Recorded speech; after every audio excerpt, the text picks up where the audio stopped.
राजस्थान में चुनावी दंगल का ऐलान हो चुका है। चुनाव आयोग ने 9 अक्टूबर को प्रेस कॉन्फ्रेंस के जरिए चुनावी प्रक्रिया और तारीखों का ऐलान कर दिया। राजस्थान में एक चरण में वोटिंग होनी है और 23 नवंबर वो तारीख है जब मतदान होगा।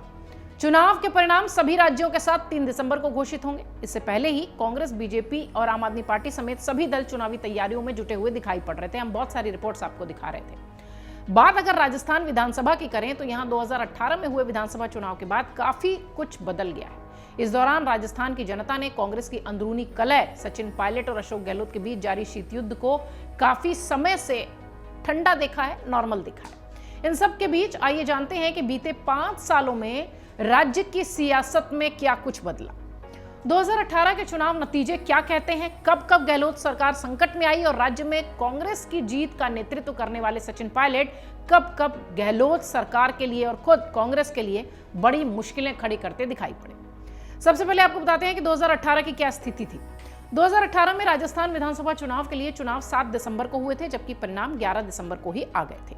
अलवर की रामगढ़ सीट छोड़कर बाकी 199 सीटों पर वोटिंग हुई थी और रामगढ़ सीट पर बीएसपी के प्रत्याशी लक्ष्मण सिंह के निधन के कारण चुनाव स्थगित हुआ था। इस चुनाव में कांग्रेस ने बीजेपी को पटखनी देते हुए 99 सीटें हासिल की थी। इसके साथ ही प्रदेश में हर 5 साल में सत्ता परिवर्तन का रिवाज कायम रहा।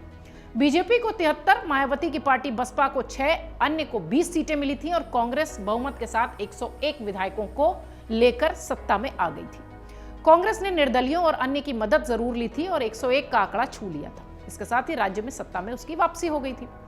चुनाव नतीजों के बाद कांग्रेस के सामने मुख्यमंत्री का सवाल खड़ा हो गया। इसके लिए तत्कालीन कांग्रेस के अध्यक्ष राहुल गांधी, सोनिया गांधी और प्रियंका गांधी वाड्रा सहित पार्टी के शीर्ष नेताओं के बीच गहन चर्चा हुई। इसके बाद अशोक गहलोत ने हाथों में राज्य दे दिया गया, या यूं कहें कि उनके हाथों में राज्य सौंप दिया गया।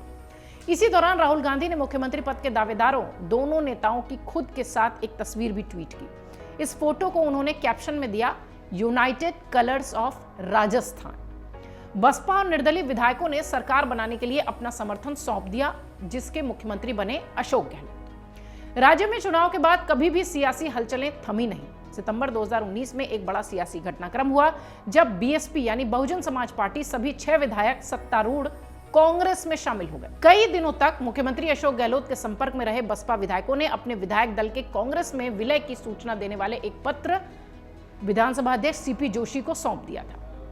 यह वो घटनाक्रम था। आइए जरा अब आपको बताते हैं कि कैसे सचिन पायलट गुट की बगावत से सरकार गिरने का खतरा पैदा हुआ था। दिसंबर 2018 में सरकार बनने के 19 महीने बाद ही गहलोत सरकार के सामने बड़ा संकट आया। यह संकट 12 जुलाई 2020 को शुरू होता है और कांग्रेस के 19 विधायक गहलोत और पायलट गुट के बीच विभिन्न मतभेदों को लेकर, विवादों को लेकर दिल्ली पहुंच गए। ये विधायक तत्कालीन उप मुख्यमंत्री सचिन पायलट के खेमे के थे। इस बीच पायलट ने दावा किया कि उनके पास कुल 30 विधायकों का समर्थन है, यानी अशोक गहलोत को बाय बाय किया जाए। कांग्रेस ने स्थिति को संभालने के लिए रणदीप सिंह सुरजेवाला, अजय माकन और अविनाश पांडे को जयपुर भेज दिया। इस बीच सचिन पायलट ने फिर से पुष्टि की कि वो बीजेपी में शामिल नहीं होंगे। मुख्यमंत्री अशोक गहलोत और कई और नेताओं के साथ कांग्रेस विधायकों ने विश्वास प्रस्ताव के लिए एक बैठक की। सचिन पायलट और उनके समर्थक विधायकों को भी इस मुद्दे पर चर्चा के लिए आमंत्रित किया गया, लेकिन उन्होंने इनकार कर दिया। 14 जुलाई को उन्हें उनके 2 विधायकों सहित राजस्थान के उप मुख्यमंत्री और राजस्थान प्रदेश कांग्रेस कमेटी के अध्यक्ष पद से हटा दिया गया। गोविंद सिंह डोटासरा को राजस्थान प्रदेश कांग्रेस कमेटी का अध्यक्ष बना दिया गया। ये सारा जो घटनाक्रम है 2020 का हम आपको बता रहे हैं। सचिन पायलट का समर्थन करने वाले कैबिनेट मंत्री विश्वेंद्र सिंह और रमेश चंद्र मीणा से भी उनके मंत्रालय छीन लिए गए। बगावत के लिए कांग्रेस यही नहीं रुकी। बाद में पायलट को विधानसभा से उनकी सदस्यता भंग करने के बारे में राजस्थान विधानसभा के अध्यक्ष सीपी जोशी को नोटिस तक भेज दिया गया। इसके बाद 10 अगस्त को सियासी घटनाक्रम में बड़ा उलटफेर देखने को मिला, जब अचानक सचिन पायलट राहुल गांधी और प्रियंका गांधी से मिलने पहुंच गए। इसके बाद सचिन पायलट मुख्यमंत्री अशोक गहलोत से मिले और आखिरकार राजस्थान कांग्रेस के दोनों गुट फिर एक हो गए। 14 अगस्त को अशोक गहलोत के नेतृत्व वाली राजस्थान सरकार ने राजस्थान विधानसभा में ध्वनि मत से विश्वास मत जीत लिया। इस दौरान राजस्थान सरकार के सभी विधायक वहां उपस्थित थे। पिछले साल सितंबर में राजस्थान सरकार एक बार फिर से संकट में आ गई, जब चुनाव से पहले कांग्रेस ने राज्य में नेतृत्व बदलना चाहा। कांग्रेस और उसके सहयोगी दलों के कई विधायकों ने अशोक गहलोत को मुख्यमंत्री पद से हटाने के विरोध में इस्तीफा देने की धमकी दी। ये वो टाइम था, ये वो समय था जब गहलोत कांग्रेस अध्यक्ष पद के लिए अपना नामांकन दाखिल करने की तैयारी में थे। 25 सितंबर की रात गहलोत गुट के 82 विधायकों ने अचानक विधानसभा अध्यक्ष सीपी जोशी से मुलाकात की और अपना इस्तीफा दे दिया। हालांकि स्पीकर ने उनका इस्तीफा एक्सेप्ट नहीं किया। इस्तीफे के बाद देर रात तत्कालीन कांग्रेस के अध्यक्ष सोनिया गांधी ने अजय माकन और मल्लिकार्जुन खड़गे को दिल्ली वापस बुला लिया। इसके साथ ही एआईसीसी के सदस्यों ने सोनिया गांधी से अशोक गहलोत को पार्टी अध्यक्ष की दौड़ से बाहर करने का अनुरोध किया। 26 सितंबर को सोनिया गांधी के आवास पर राज्य की स्थिति पर चर्चा के लिए एक बैठक हुई। सोनिया गांधी से मुलाकात के बाद मध्य प्रदेश के पूर्व मुख्यमंत्री कमलनाथ को विधायकों से बातचीत के लिए जयपुर भेजा गया। 29 सितंबर को सोनिया गांधी से मुलाकात के बाद गहलोत ने कांग्रेस के अध्यक्ष को चुनाव नहीं लड़ने और राजस्थान के मुख्यमंत्री पद पर बने रहने का फैसला लिया। विधानसभा चुनाव 2018 के बाद कई सीटों पर उपचुनाव भी हुए, जिनमें सत्ताधारी कांग्रेस ही हावी रही, जो कि सामान्य तौर पर देखा जाता है।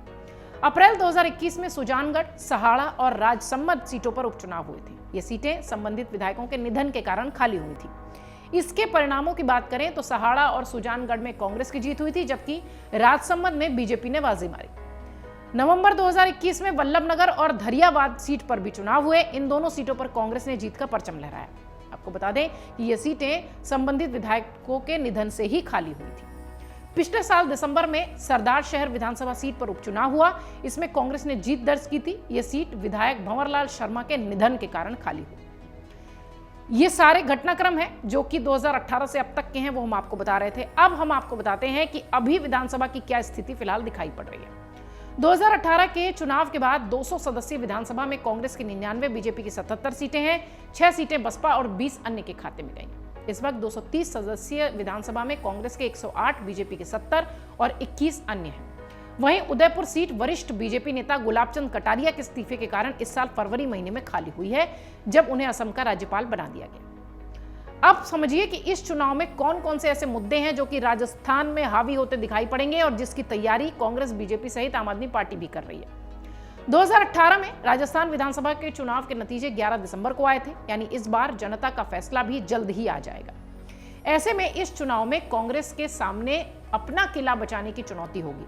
वहीं बीजेपी अपनी वापसी की कोशिश कर रही है। मौजूदा सरकार के सामने बेरोजगारी और अपराध जैसे बड़े मुद्दे हैं, जिन्हें विपक्ष लगातार उठा रहा है। वहीं चुनाव के कुछ महीने पहले राइट टू हेल्थ बिल पारित कराकर सरकार इसे ऐतिहासिक बता रही है। इसके पहले राज्य सरकार 10 लाख तक स्वास्थ्य बीमा कवर करने वाली चिरंजीवी योजना भी लागू कर चुकी है। चुनावी तैयारियों की बात करें तो कांग्रेस और बीजेपी लगातार बूथ स्तर पर संगठन को मजबूत करने का प्रयास कर रही है।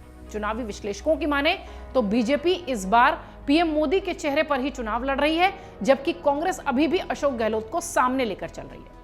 इस बार आम आदमी पार्टी की राज्य विधानसभा का चुनाव ही लड़ने वाली है, ऐसी तैयारी है। आम आदमी पार्टी के राष्ट्रीय संयोजक अरविंद केजरीवाल और पंजाब के मुख्यमंत्री भगवंत मान लगातार प्रदेश के दौरे पर हैं। ये 2018 से अब तक राजस्थान की स्थिति है और अब जब 3 दिसंबर को परिणाम आएंगे तब इस पूरी स्थिति में बदलाव होता नजर आएगा।